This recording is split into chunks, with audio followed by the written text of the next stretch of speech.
Hi everyone! Welcome to another episode of Waste Unwrap, where we dive into all things waste. I'm your host Pooja, and we are here to talk about waste, our love-hate relationship with it, and everyday solutions we can adopt starting today. So let's get into it. So today we're exploring an interesting question. Why do we clean? We've been told that cleanliness is important and a responsibility we need to shoulder together. But why do we engage ourselves in sorting our mess?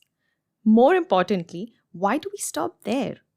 If we are happy with how our immediate surroundings appear, why not care about our collective surroundings, the outdoors?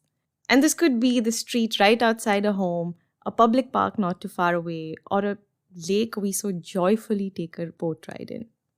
Two communities are changing that.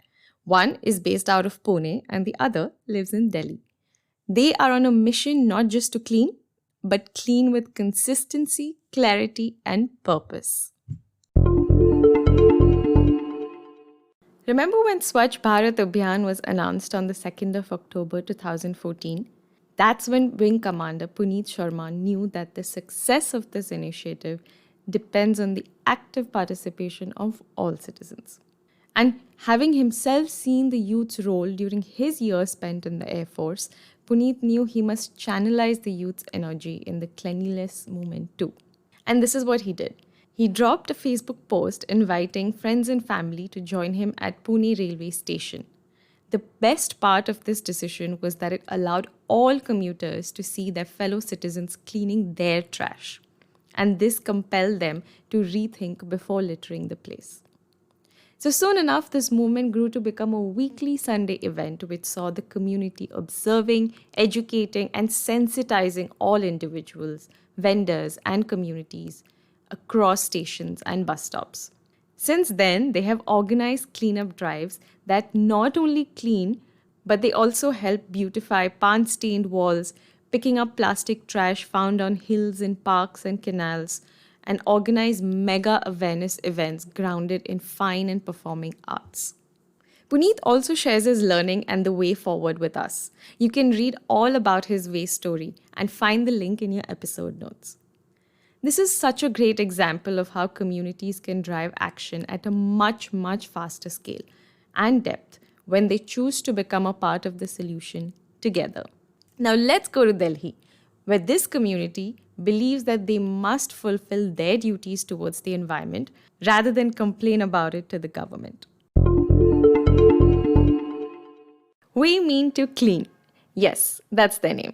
They came into existence as a group on 2nd October 2014 as well, with educators, professionals, students, and lawyers deeply enthusiastic about the cause. The group focused on three areas, starting with spot fixes in different parts of Delhi NCR region. Spot fixing is where the group would choose a public space with dumped garbage and then neatly transform it by clearing the garbage and use artwork and wall paintings. To control air pollution, they've planted over 1,000 native peepal, banyan, amaltas, neem, imli, and many more species of trees which act as a natural carbon sink.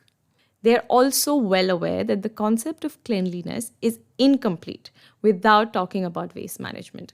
So many of the volunteer members compost their kitchen waste and use that to nourish the native tree saplings. So that's two different communities with the same purpose, to keep our collective surroundings clean.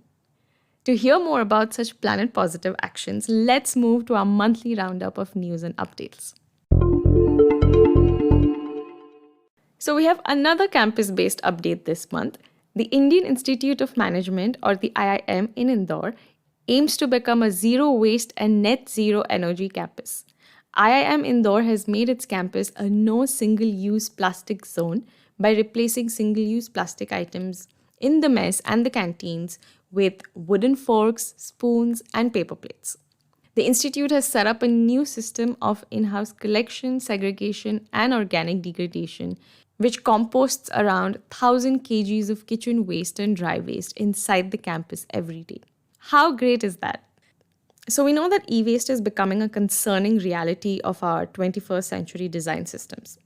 And to mark the International E-Waste Management Day on 14th October, Cerebra Green held the second edition of its flagship campaign, India Cleanup Week, so they could raise awareness about the impact of e-waste and also help collect e-waste across the country. So Alia Bhatt has resonated with Pool's vision of making incense and bio-leathers from recycled flowers.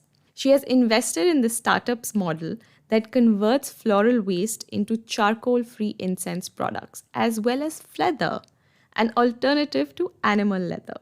What's good about it? It's made with recycled flowers, of course. So check out the full list of what's happening in the waste world and find the link in the bio for all the news and updates. So Diwali is coming up and most of us want to get started on cleaning, right? And while cleaning, we'll most likely find things we don't need or we don't need to use anymore. Instead of throwing away those things, one top tip is to segregate each of it in a category of its own. So for example, clothes in one pile, shoes in one pile, plastic bags in another pile, and so on. So that's our recommendation. But what about the solution? What we can do is search for a system near us that uses these items as raw materials. So for example, clothes could be given to an organization that makes raddis out of cloth material. Shoes could be given to an organization that upcycles them to make new pairs. And to truly declutter your Diwali, you can create your own system of giving and receiving only handmade or upcycled gifts. If you find or know of a system that works for you, please do tell us about it so we can share it with the wider community. Or it can help them create their own system. And with that, we come to the end of this month's Waste Unwrap. Hope you have a delightful, cracker-free Diwali. And we are always looking for waste-related themes to create an episode on. That'll help us bring a more diverse and an inclusive lens to what we talk about in this show. So, wherever you are in your waste management journey, please write to us your thoughts. Tell us what system works for you and what doesn't. Why we need better systems to manage our waste, which is a very important conversation. And how can we help as a community?